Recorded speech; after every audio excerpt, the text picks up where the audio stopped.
Life is a disease. A millennium ago, a supreme necromancer was on the verge of conquering the world. But you know what they say about best laid plans. Inevitably, heroes shall emerge. So, I was made dead. Again. But what does death really mean for somebody who has mastered it? Boredom. An eternity to ponder my errors and how close I came to victory. I am a mortal, but when this world ends, even I will know oblivion.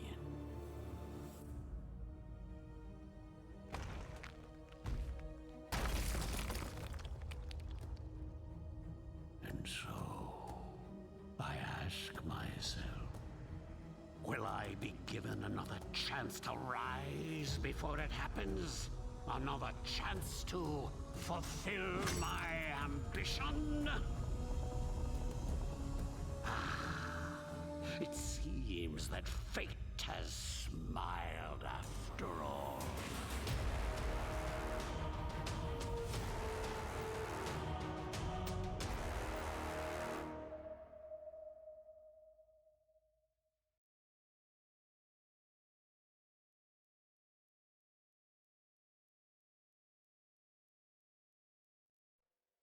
Well. What do we have here? Iratus, Lord of the Dead, and its DLC, Wrath of the Necromancer. For those of you who don't know anything about it, this is a turn-based roguelike dungeon crawler that heavily borrowed from Darkest Dungeon and twists the story in a way that reminds me of Dungeon Keeper. You play as Iratus, the immortal evil necromancer who just got released from his sealed tomb and is now fighting his way back up to the surface to feed stray kittens and play with puppies. This game has been in early access and got released in April of 2020, and its DLC followed around half a year later in October 2020. It's been built using Unity and thus is available for Windows, Mac OS and also Linux. I've only played it on Windows, but it's always nice to know I have some games in my library for when I'm switching back to Linux again in the near future. For storage you need 3.36 GB for both the base game and the DLC, which is pretty awesome considering that games nowadays need half a data center for a slight patch or some minor cosmetics. Here's the rest of the system requirements, and as you can see, it can even run on a potato. I bought it during a sale, so I paid 30 instead of 50 euros. The markdown price is still nothing I would call cheap, but it's inside an area I think is kinda acceptable for what you get. I suggest setting it on your wishlist and waiting for a sale if you like what you see or hear later. A quick summary of the DLC: it introduces 2 new minions, some skins for all of them, the alchemy system, new enemies and bosses, new items and artifacts, and some more stuff which didn't get elaborated on in the details. Here I want to mention that I bought the game in June 21, so I know nothing about the game development during early access and the time right after the releases. I only know the final product, which I played now, the Necromancer edition, which contains both the base game and its DLC. On the GOG store, the rating for the Necromancer edition is 4 out of 5 points, the base game got 4.3 and the DLC got 3.9. I can agree with those numbers. It's not a perfect game, and it has some flaws I'll talk about later, but if you love the genre and if you had great fun with Darkest Dungeon, you will most certainly enjoy Iratus as well. In my personal opinion, the soundtrack is pretty solid. I can only talk about the GOG store, but at least there you don't have to pay twice to get it. And now, after babbling for half an hour, let's get on that and let me show you its features. This is where you start your journey. The Chamber of Iratus. I'll talk about all the elements you can interact with while you're not traversing the dungeon, but only scratching the surface, since otherwise this video would be way too long. The first thing is the pillar to the left, where you can spend Iratus talent points after leveling up. It is divided into 4 sections: Alchemy, Magic, Ire and Destruction. Alchemy's main focus is all things minion related. Magic is dedicated to buffs, debuffs, stress damage and spells. Ire mostly is about the wrath, minion damage and the vigor, and lastly we have Destruction, which is about directly damaging enemies with spells. Next up is the alchemy table, where you have 4 options as well. Distillation and calcination lets you either heal your own minions or increase your mana in exchange for crafting materials. Transmutation lets you create specific crafting materials in exchange for some others. And extraction lets you craft some very basic relics. Right under the alchemy table is a cauldron to create potions. All the potions you see on the left side have to be unlocked first by experimenting in trial and error fashion, so you have to stumble upon a valid recipe by accident. Most of those aren't even that good, except maybe the ancient vampiric blood. They stay unlocked between multiple runs, so you only have to do this draw once. Nonetheless, the mechanic about finding those is very time intensive and boring. I myself just looked it up online because there was nothing fun about it. I think there must be a better way to do it. Before I forget it, you also need a vial to craft a potion, and those drop per chance after winning a fight. To the right we have the creation cabinet, where you can craft minions to your heart's desire. On the left side we see everything we can craft, but not all of them are unlocked at the very start of the game. Around half of it has to be unlocked by fulfilling different unlock conditions, one of them even being to complete the game. Just like the potions, after you have unlocked the minions, they stay between multiple runs. The other side contains all the crafting materials we need for our army, and all of the materials come in 4 quality flavors: white, green, blue and purple. Somehow the colors remind me of a certain other game that uses these exact colors to distinguish between qualities. Zug zug. Using better quality materials results in minions getting extra stat points to spend. Select the minion and click fill to automatically set the needed materials, or do it by hand if you want to enhance it with better ones. Just like in Darkest Dungeon, you can give your minion 2 relics to hold, which will boost the stats or change how they play in other ways. Every minion has a minion specific item, which only they can hold. In Iratus there also exist brains, which you can use to instantly level up your minions if one of your others kick the bucket, for example. This means no tedious grind like in other games, but you have to keep in mind that those brains only drop after winning a fight, and not for certain as well. At the very edge of the room we have our artifacts. Iratus can wear 4 permanent ones: a weapon, a ring, armor and an amulet. The 5th slot is for consumables, which get used up at the very next fight. Depending on your style and the build you play, you want to switch up your gear to synergize with it. I'll talk about the stats to the left during the battle section. The book on the right side of the table is the Humanarium, which contains information about enemies and bosses you have fought. Entries will be made after you have won against them. You can see all of the stats and even abilities, which is pretty useful for playing on harder difficulties. In the very center of the room lies the dungeon map. You start at the bottom floor and have to fight your way up. Those floors are mines, dwarf tunnels, mercenary barracks, catacombs, cathedral and cemetery.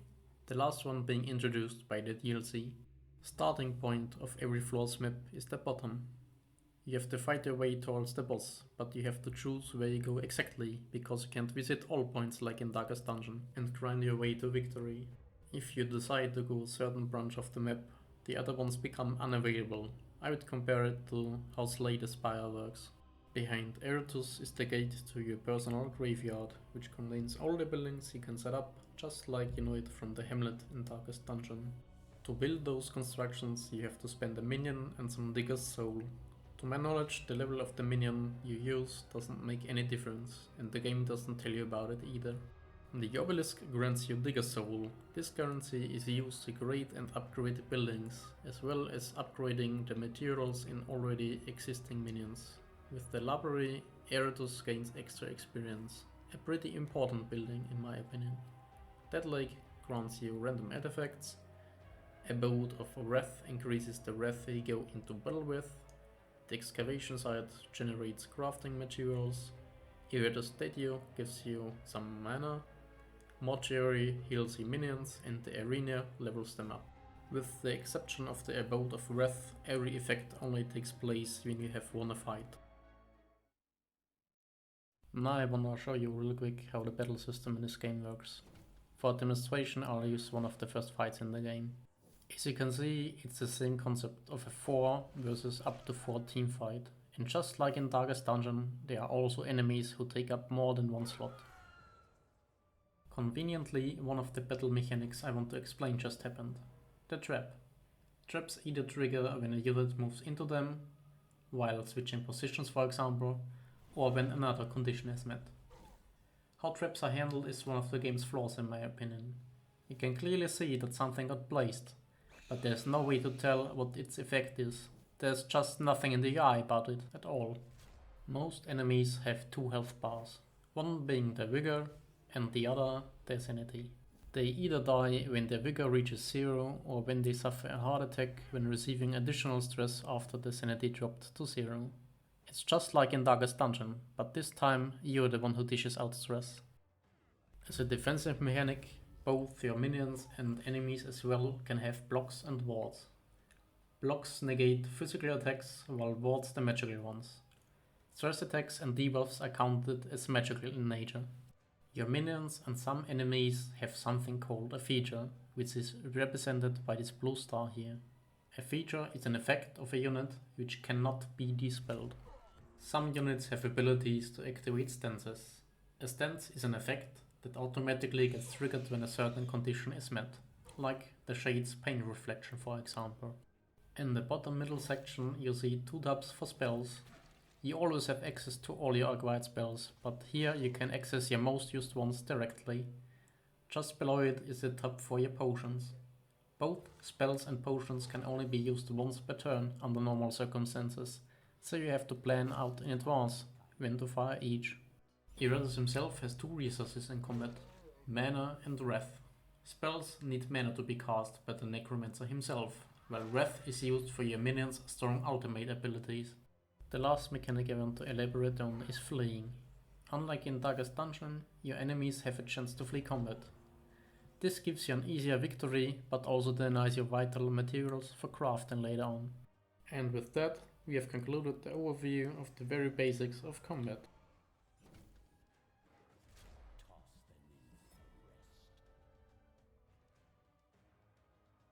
Soon this world will be mine. The last thing I want to talk about is the game's difficulty and balancing issues, which is a thorn in a lot of other people's sides as well. At first I completed the game on the more pain setting, which translates to normal. It gave me a challenge, but wasn't horrible either. Afterwards I thought I would go for a little challenge and stream my attempt doing another run on Good Always Wins, which is the second hardest. And oh boy, let me tell you, I was in for absolute cancer. The usual floor enemies still don't pose too much of a challenge, but the bosses are just absolutely insane. With some group compositions it simply is not possible at all to defeat those bosses, while others are so cheesy that you can defeat the boss with level 1 minions without any relics equipped at all. All shades against the second floor dwarf steam machines for example. This in itself wouldn't be an issue for me at all, since I'm used to dying and or starting over in other games. I love grinding my teeth, having a challenge and finding out tactics that work on my own. The big problem here is this. In Iratus you can lose when you aren't able to craft any more minions. And to be honest, you already lost before when you weren't able to craft the exact specific minion you need for the boss. Losing itself and starting over actually isn't the issue. The issue is the time it takes to clear floors. I streamed some sessions clearing floors and it took me between 1.5 and 3 hours to clear a single floor. Of course it can be a lot faster once you get used to the game, but by that time you won't have any troubles with bosses anyway. This basically means if you wipe on one of the higher floors, you have to go through all the floors below again, which take literal hours and pose no real challenge and are kinda dull to be honest. Either you go insane trying to figure out tactics by yourself and wasting several years of your life, or you look up guides online, which defeats the game's most intriguing aspect, coming up with strategies.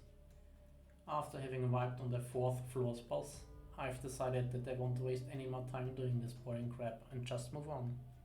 And also make a small review video about it. Can I recommend the game? Definitely yes.